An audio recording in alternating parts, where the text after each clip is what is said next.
Hello students, मैं रवि कश्यप स्वागत करता हूं आपका बिजनेस स्टडी की 95 प्लस सीरीज में। स्टूडेंट्स, जैसा कि हमने ऑलरेडी पहले पार्ट डिस्कस कर लिए हैं बिजनेस स्टडी के 11th के फाइनेंस का पार्ट फर्स्ट और सेकंड। पार्ट फर्स्ट में हमने डिस्कस किया था कि कैसे बिजनेस में फाइनेंस की जरूरत होती है, फाइनेंस की क्या इंपॉर्टेंस है बिजनेस में। पार्ट सेकंड में हमने डिस्कस किया कि अगर बिजनेस को फाइनेंस की जरूरत है तो मीडियम और लॉन्ग टर्म और शॉर्ट टर्म फाइनेंस में कौन कौन सी चीजें आती है और क्या क्या हम इशू कर सकते हैं। ठीक है, वहां हमने शेयर भी समझा था, डिबेंचर भी समझा था, तो उसके आगे भी मैंने डिस्कस नहीं किया। आप एक बार पढ़ लीजिए उसमें कि आपको उसकी इंपॉर्टेंस, लिमिटेशन, मेरिट समझ आ रही है नहीं आ रही है। अगर नहीं आएगी तो मैं उसका एक और पार्ट रिलीज कर दूंगा। तो चलिए, आज का जो टॉपिक है, बच्चों की बहुत ज्यादा डिमांड आ रही थी कि हमने इंटरनेशनल बिजनेस जो डिस्कस कर रहे थे उसमें एक इंपॉर्टेंट टॉपिक है अगला, इंपोर्ट ट्रेड प्रोसीजर, आयात व्यापार कार्यविधि। होता क्या है, कई सारी चीजें हमारे देश में अवेलेबल नहीं होती तो हमें वो विदेशों से क्या करनी पड़ती हैं, आयात करनी पड़ती है, इंपोर्ट करनी पड़ती है। तो उस इंपोर्ट करने का तरीका क्या है, मतलब ऐसा थोड़ा ना कि जैसे अभी हम बेसिकली यहाँ से अभी इंडिया में कोई माल मंगाना हो तो आपने ऑर्डर कर दिया और आपके घर पे एड्रेस देके चला गया। नहीं, जब हम फॉरेन से कोई चीज़ मंगाएंगे, ठीक है, और खासकर कोई मशीनरी, टूल्स बड़े बड़े होंगे या कोई बेचने के लिए माल मंगा रहे हो आप वहाँ से, विदेशों से, इन दैट केस आपको एक पूरा प्रोसीजर अप्लाई करना पड़ेगा। तो उस प्रोसीजर में 11 पॉइंट दिए हुए हैं कि आपको क्या क्या सीरियल वाइज चलना है, ये दिए हुए हैं। ठीक है, तो मैं आपको समझाता हूँ। सबसे पहले मीनिंग कि आयात व्यापार, इंपोर्ट ट्रेड होता क्या है। देखिए, जब भी आप कोई भी वस्तु विदेशों से खरीदते हैं, क्रय करते हैं, ठीक है, परचेज करेंगे, तो इस व्यापार को और कहाँ बेचेंगे, आके फिर अपने देश में शायद बेचें या अपने लिए यूज करें, वैसे तो बेचने की बात हो रही है। तो आप विदेशों से आयात करके इंडिया में सेल करेंगे, तो विदेशों से मंगाना कहलाता है आयात व्यापार, इंपोर्ट ट्रेड। विदेशों से खरीद कर इंडिया में सेल करना। मैं इंडिया क्यों बोल रहा हूं, क्योंकि हम इंडिया के हैं तो इसलिए हम इंडिया को लेकर प्रोस्पेक्टिव को समझेंगे। वैसे हर कंट्री में कुछ कुछ सेम ऐसे ही अप्लाई होगा। चलिए, तो प्रोसीजर क्या है। देखिए, प्रोसीजर में सबसे पहला आ रहा है ट्रेड इंक्वायरी, मतलब व्यापारिक पूछताछ। अभी हम मान के चलते हैं कि हम लोग, आप और मैं, एक कंपनी के एम्प्लॉई हैं या मालिक हैं और हमें क्या चाहिए, कुछ बाहर से सामान लाना है। ठीक है, अब बाहर से सामान मंगाना है तो उसके लिए हमें पहले पता करना, मान लेते हैं, चलिए हमें ना अपने इंडिया में कुछ फोन सेल करने हैं, फोन ले लेते हैं, सेल फोन। अब वो सेल फोन सेल करने के लिए हमारे पास सेल फोन जो खरीदने हैं वो हमें खरीदने हैं जापान से। ठीक है, तो सबसे पहले हम जापान में कांटेक्ट करेंगे। क्या, एक इंडिया का बंदा है, एक जापान का बंदा है, जिससे हमें खरीदना वो कहां पे रहता है, जापान में। तो किस रेट पे देगा वो हमें, ठीक है, कब तक दे देगा, पेमेंट कैसे करनी है, और कई सारे सवाल हमारे दिमाग में होते हैं जो हमें इससे पता करने होते हैं। तो इसके बारे में जानकारी इकट्ठी करना, ये हमारा पहला प्रोसीजर का पॉइंट है कि आपको ट्रेड इंक्वायरी करनी है, पूछताछ करनी है उस व्यक्ति के बारे में जिससे आप क्या कर रहे हैं, माल को इंपोर्ट कर रहे हैं। ठीक है, चलिए हमने जानकारी ले ली, समझ आ गया ये बंदा हमें इतने इतने फोन दे देगा, इतने रेट पे दे देगा। दूसरी चीज है ऑब्टेनिंग इंपोर्ट लाइसेंस, लाइसेंस लेना। आप विदेशों से सामान तब तक नहीं खरीद सकते जब तक आपके देश की सरकार आपको इंपोर्ट करने का लाइसेंस ना दे दे, जब तक आपकी देश की सरकार आपको इंपोर्ट करने का लाइसेंस ना दे दे। अब इसका मतलब क्या है, इसका मतलब यह है कि आप अगर विदेशों से कोई भी चीज मंगाना चाहते हैं तो सबसे पहले आपको देश की सरकार से लाइसेंस लेना पड़ेगा। क्या हम विदेशों से सामान मंगा सकते हैं? अगर आपके देश की सरकार वो लाइसेंस आपको दे देती है तभी आप आगे क्या कर सकते हैं, प्रोसीड कर सकते हैं। तो point number 2, obtaining import licence. Next point, यहां पर थर्ड आ रहा है ऑब्टेनिंग फॉरेन एक्सचेंज। देखिए, होता क्या है, हमारे देश में रुपया चलता है, अमेरिका में डॉलर चलता है, ठीक है, और कहीं पे कोई और कंट्री, अलग अलग कंट्री में अलग अलग करेंसी चलती है, कहीं दीनार चलता है, कहीं रूबल चलता है, कहीं येन चलता है। अब हुआ क्या, हमें उस देश को उस देश की करेंसी में ही पेमेंट करनी पड़ेगी। आपकी जानकारी के लिए बता दूं, इंडिया में रुपया चलता है, पाकिस्तान में भी रुपया चलता है, लेकिन इंडिया और पाकिस्तान का रुपया सेम नहीं है। ठीक है, वहां पर उनके नोट पे जिन्ना छपा होता है, हमारे देश पे गांधी छपा होता है। ऐसे ही श्रीलंका में रुपया चलता है, उनके देश की करेंसी लेकिन अलग है। ठीक है, तो बात हो रही है हर देश की करेंसी अलग है। अगर हम पाकिस्तान को भी कोई सामान खरीद रहे हैं ना, तो उसको पेमेंट हमें उनके रुपए में करनी पड़ती है, ना कि हमारे रुपए में। ठीक है, तो हमें ये कहां से मिलेगा, उनके देश का रुपया, ये हमारे को आरबीआई से मिलेगा। हम जाएंगे आरबीआई से, आरबीआई से क्या करेंगे, उस देश की करेंसी कलेक्ट करेंगे। जस्ट एग्जांपल, हमें जापान की चाहिए, जापान कलेक्ट कर लेंगे। अगर डॉलर में पेमेंट करनी है तो इसे रुपए देके क्या ले लेंगे, इससे डॉलर ले लेंगे और इसे क्या दे देंगे, रुपए। तो ये हो गया फॉरेन एक्सचेंज को इकट्ठा करना, प्राप्त करना, क्योंकि आपको अगर पेमेंट करनी है तो आपको उसी देश की करेंसी में पेमेंट करनी पड़ती है। Next, placing an intent order. देखिए, इंटेंट का मतलब समझ लीजिए, आपने जब सामान मंगाना है तो आप उस व्यक्ति को कांटेक्ट करेंगे आपके जिससे आप सामान खरीद रहे हैं, तो उसको कांटेक्ट किया आपने, उसे बताया कि हमें ये मान लेते हैं 1000 सेलफोन चाहिए, ठीक है, 1000 सेलफोन चाहिए, जिस वो 1000 सेलफोन मान लेते हैं 12 मेगापिक्सल वाला उसमें कैमरा होना चाहिए, ये सारी हमने चीजें बताई, ठीक है, और कब तक, इतनी इतनी डेट तक चाहिए। अब ध्यान रखना सेलफोन कितने 1000, कैमरा कितना मांगा है हमने 12, और उसकी बैटरी में 4000 mAh की मांगी है, ठीक है, और प्रोसेसर मान लेते हैं हमने उसका ओरियो का मंगाया उसमें। अब समझिए एक चीज, हमने ये सारी चीजें बता दी, लेकिन इसके अंदर एक चीज आ रही है कि इंटेंट ऑर्डर में आपने जब उसे बताया कि हमें क्या क्या चाहिए और किस क्वांटिटी में चाहिए, क्या क्या क्वालिटी में चाहिए, ये सारी चीजें बताना कहलाता है इंटेंट ऑर्डर। ऑर्डर ये भेजना, आपने किसको भेज दिया, इंडिया से भेज दिया जापान, हमें ये चीज चाहिए। लेकिन अब देखिए ये दो तरह का होता है, एक ओपन इंटेंट और एक क्लोज इंटेंट। देखिए ओपन इंटेंट का मतलब क्या होता है, ओपन इंटेंट में आपने कुछ चीजें बेसिक सी बता दी कि हमें ये कैमरा इतना वाला चाहिए, ये इतना चाहिए, ये इतना चाहिए, ये इतना चाहिए, ठीक है। अब एक सिंपल सा लॉजिक है कि आप उसको ये भी बताएंगे कि भैया हमें हर फोन डब्बे में पैक चाहिए, हर फोन का बिल चाहिए, ये कोई लिखने वाली बात नहीं है।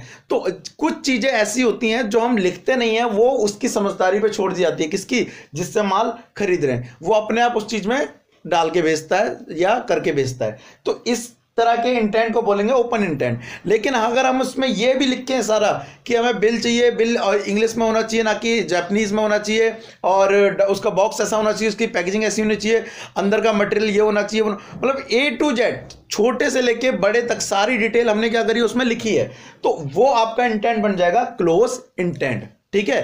तो आप अगर अपने इंपोर्टर से माल खरीद रहे हैं, ठीक है, मतलब आप इंपोर्टर हैं, आप विधि उससे माल खरीद रहे हैं, तो आपको उसे बताना पड़ेगा कि आपको क्या क्या चाहिए। अगर पूरा डिटेल में बताएंगे तो आप क्या बन जाएंगे, क्लोज इंटेंट, ठीक है, वो चीज बन जाएगी क्लोज इंटेंट। चलिए उसके बाद नेक्स्ट आता है सेंडिंग लेटर ऑफ क्रेडिट।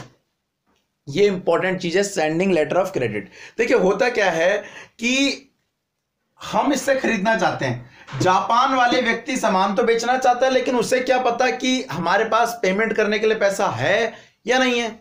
ध्यान रखना, दोबारा समझिएगा, जापान के व्यक्ति को, या आप जापान के व्यक्ति अपने आप को मान लीजिए कि आपको कैसे पता कि मैं जो आपसे सेलफोन मंगा रहा हूं 1000 ये वाले, क्या मेरे को पेमेंट करनी है आपको मान लीजिए 1 करोड़ रुपए की in the terms of dollar, क्या मेरे पास 1 करोड़ रुपए है या नहीं है।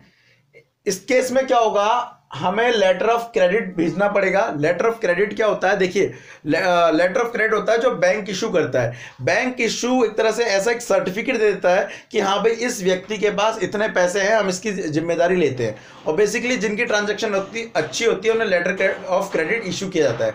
कई बार ऐसा भी होता है कि बैंक लेटर ऑफ क्रेडिट देने के बदले कुछ पैसे जमा करवा लेते हैं अपने पास, ठीक है, ताकि सिक्योरिटी के रूप में, ठीक है। तो लेटर ऑफ क्रेडिट भेजना तो बहुत जरूरी है ताकि सामने वाले को विश्वास आ जाए कि जिसको मैं सामान भेज रहा हूं उसके पास पैसे हैं, ठीक है।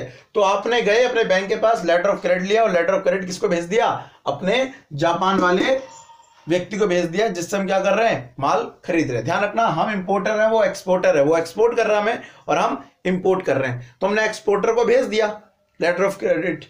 चलिए उसके बाद माल व्यवस्था तथा भेजना, arrangement of shipment and goods. अब क्या करेगा वो बंदा, वो क्या करेगा, माल अरेंज करेगा और सारा हमारे लिए क्या कर देगा, भेज देगा।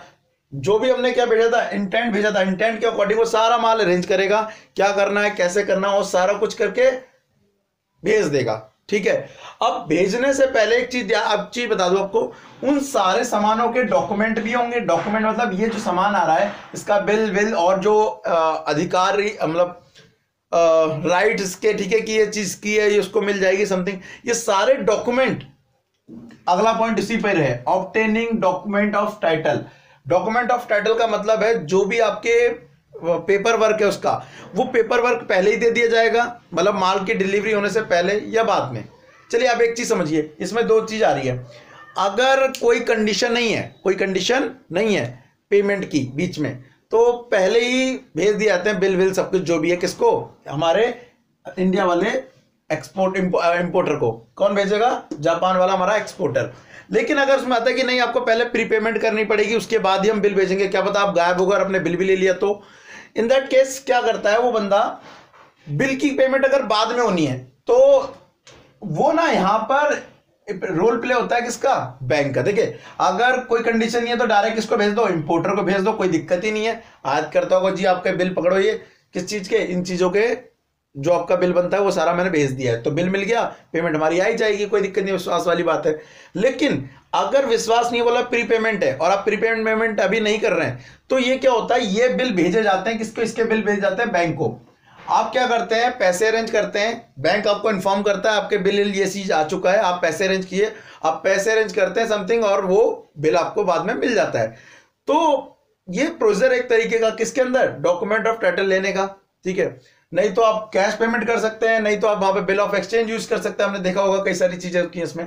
तो डॉक्यूमेंट टाइटल लेना भी जरूरी है। इसके बाद ये अगला प्रोसीजर होता है। चलिए पेपर वर्क भी हो गया, सारा हमारे पास आ गया। अब हमारे को उस पोर्ट पे जहां से जहाज से माल उतर रहा है, देखिए जहां से जहाज से माल उतर रहा है वहां से सामान लेने जाना है। अपॉइंटमेंट ऑफ क्लियरिंग एजेंट, देखो एजेंट या तो मैं खुद बन सकता हूं, खुद मतलब मैं खुद ही पोर्ट पे जाऊंगा, सारा माल खुद ही करवाऊंगा सारा कुछ। लेकिन इसमें प्रॉब्लम है, मेरे को क्या प्रॉब्लम है कि मैं इस सेक्टर में नहीं हूं, मतलब मेरा काम क्लियरिंग करवाना नहीं है, मेरा काम कुछ और है, ठीक है। मैं उसमें जाऊंगा, कई चीजें मुझे पता नहीं होगी, तो इससे सबसे बेटर अच्छी चीज होती है कि एक बंदा एजेंट लगा दो वहां पे जो इस काम में फील्ड में एक्सपर्ट है, ठीक है। देखो सबका अपना अपना काम होता है और वो उसको बहुत अच्छे से जानते हैं, तो एक एजेंट लगा दो जो एजेंट क्या करेगा, वहां से माल लेगा और आपके पास पहुंचा देगा। तो आप अच्छा रहेगा कि क्या कर दो, एजेंट को नियुक्त कर दो। निकासी या अपॉइंटमेंट, यहां पे अपॉइंटमेंट लिखिएगा, अरेंजमेंट, ठीक है। Appointment of clearing agent, agent पहुंच गया आपका कहां पे, पोर्ट पर। अब वो सारे काम करवाएगा आपके, ठीक है। तो उसमें देखो क्लियरिंग द गुड्स, सामान की निकासी। अब आपका सामान कहां से निकलेगा, पोर्ट से निकलेगा। तो पोर्ट से निकलने के लिए वहां पे कुछ और भी काम किए जाएंगे, जैसे कि पहले से बता रखा है आपकी बुक में, पेमेंट ऑफ कस्टम ड्यूटी, जितना भी माल बाहर से मंगाया उसकी कस्टम ड्यूटी कौन पे करेगा, आपका एजेंट पे करवा देगा। दूसरी चीज पेमेंट ऑफ डॉक ड्यूज, जहां पे माल होता था वहां के चालान जो भी बिल बनता है वो भी पेमेंट कर देगा, आपका एजेंट करवा देगा। दूसरा एंडोर्समेंट ऑफ डिलीवरी, जब आपने सामान लिया तो पीछे साइन करने पड़ते हैं, जी हमारे पास सामान आ गया, ठीक है, वो साइन भी कर देगा जाके कौन, आपका एजेंट कर देगा जाके। उसके बाद बढ़ा टेकिंग डिलीवरी ऑफ गुड्स, आप गुड्स की डिलीवरी भी आपको कौन ले लेगा, एजेंट ले लेगा। ये ध्यान रखना भी एजेंट के काम चल रहे हैं कि वो क्या क्या करके देगा आपको। उसके बाद sale of goods before taking delivery, कई बार ऐसा होता है कि आप माल बजाय अपने गोदाम पे ले जाने के आपने पहले ही किसी थर्ड पार्टी को सेल कर दिया, तो ये भी आपका काम एजेंट कर सकता है, आप किसी को बेच सकते हैं। उसके बाद बता रहा है keeping goods and bonded warehouses, अगर आप चाहते हैं कि देखो यहाँ वर्ड व्यू जो है बंधक गोदाम, आपका माल अभी यहां से ना जाए, पोर्ट पे बंदरगाह पे रहिए, मतलब अभी आप उसे मंगाना नहीं चाहते, मतलब इंडिया में तो आ गया लेकिन वो इंडिया की बंदरगाह जो नीचे की होती हैं, ठीक है, जहां से पानी वाले जहाज रुकते हैं। मान लीजिए ये पानी वाला जहाज यहाँ रुका है, ये एक पोर्ट है, तो आपको ले जाना उन्हें दिल्ली, लेकिन अभी आप दिल्ली नहीं लेना चाहते, तो आप यहाँ क्या कर सकते हैं, यहाँ पे स्टोर करवा सकते हैं। इनके पास अपने क्या होते हैं, वेयर हाउसेस होते हैं, तो वो भी आपका अरेंजमेंट कौन करवाएगा, एजेंट करवा देगा अगर चाहते हैं आप। और अगर नहीं चाहते हैं तो आप क्या कर लीजिए, लोडिंग ऑफ गुड्स, आप माल को लदवा दीजिए, ठीक है, आप सारा अरेंजमेंट कर दीजिए उसी पोर्ट के पास से, ट्रक के थ्रू या रेलवे के थ्रू। माल कहां पहुंच सकता है, दिल्ली से, तो दिल्ली पहुंचने के लिए ट्रक के थ्रू या रेलवे, ट्रक मतलब ट्रांसपोर्ट हो गया यहाँ पर, या रेलवे हो गया, तो वो अरेंजमेंट करके यही कर देगा कौन, एजेंट। तो यहाँ पर वही बोला है, माल के लदान करना, लोडिंग ऑफ गुड्स, रेलवे से करना है तो रेलवे से करवा लो, ट्रक से करवाना है तो उसकी रसीद कटवा लो। अब चलो आपने माल को लदवा दिया, ये भी हो गया भाई, किससे, रेलवे से। नाउ अब ये माल रेल के थ्रू कहां पहुंचा, यहां पहुंचा, तो taking delivery from railway and transport, या तो ट्रक से ले लीजिए या फिर उससे किससे ले लीजिए, रेलवे से लीजिए। रेलवे से आपने डिलीवरी ले ली, माल उतरा, माल उतरने के बाद अब दिल्ली में उतरा है, तो ध्यान रखना स्टेट बॉर्डर पे भी आपको टैक्स देना पड़ता है। जब एक माल एक स्टेट से दूसरे स्टेट में जाता है तो आपको उसको टैक्स देना पड़ता है, उस टैक्स का नाम है यहाँ पर ऑक्ट्राई ड्यूटी। तो ऑक्ट्राई ड्यूटी को हिंदी में कहते हैं, यहां पर दिखा हुआ है चुंगी कर। तो बेसिकली ये सारे क्या होंगे, इसमें यूज होंगे, आप उसको पेमेंट करनी पड़ेगी चुंगी कर, उसके बाद आप उसे अपने वेयर हाउस पे माल को रख सकते हैं। अब इसमें क्या हुआ, बहुत सारे प्रोसीजर में, इस सारे प्रोसीजर में 11 पॉइंट में आपका पूरा प्रोसीजर खत्म हो गया। आपका माल विदेश से उठकर, जापान से उठकर कहां गया, इंडिया में आ गया। अब इसमें बेसिकली कई सारे डॉक्यूमेंट यूज होते हैं, तो उसमें डॉक्यूमेंट के नाम बता रखे हैं जो मैंने कहा यार सारे यूज करें, import licence, intent, letter of credit, bill of exchange, bill of landing, marine insurance, अगर आपने माल का इंश्योरेंस किया तो ये सारे डॉक्यूमेंट इसमें प्रिपेयर होते हैं। बेसिकली बात क्या थी, बात इसमें इंपॉर्टेंट यही है कि आपको इसमें जो आएगा वो इसका मीनिंग आएगा और इसका प्रोसीजर आएगा। आपको ये पॉइंट लिखना और उसकी अपनी बुक की लैंग्वेज पढ़कर इसको एक्सप्लेन कर देना है। अच्छा रहेगा अगर आप क्या करेंगे, इसको थोड़ा जब समझाना होता है ना तो डायग्राम का भी यूज़ करें, चार्ट का भी यूज़ करें, ड्राइंग का भी यूज़ करें, ताकि क्या होता है सामने वाले को समझने में इफेक्टिव लगता है। ठीक है, ऐसा आप कॉपी में भी कर सकते हैं। एक बार अपने स्कूल के टीचर से डिस्कस कीजिए कि हम ऐसे ऐसे समझा सकते हैं क्या, तो आपने जैसे पॉइंट लिखा उसको आपने एक्सप्लेन भी कर दिया। बाद में अगर आपके पास टाइम है आपने थोड़ा सा ड्राइंग कर दी, अलग अलग में छोटा मोटा बन सकता है। ठीक है, सो इन दैट केस आपका वो आंसर क्या लगेगा, इफेक्टिव लगेगा। तो स्टूडेंट्स आज के लिए इस टॉपिक में इतना ही।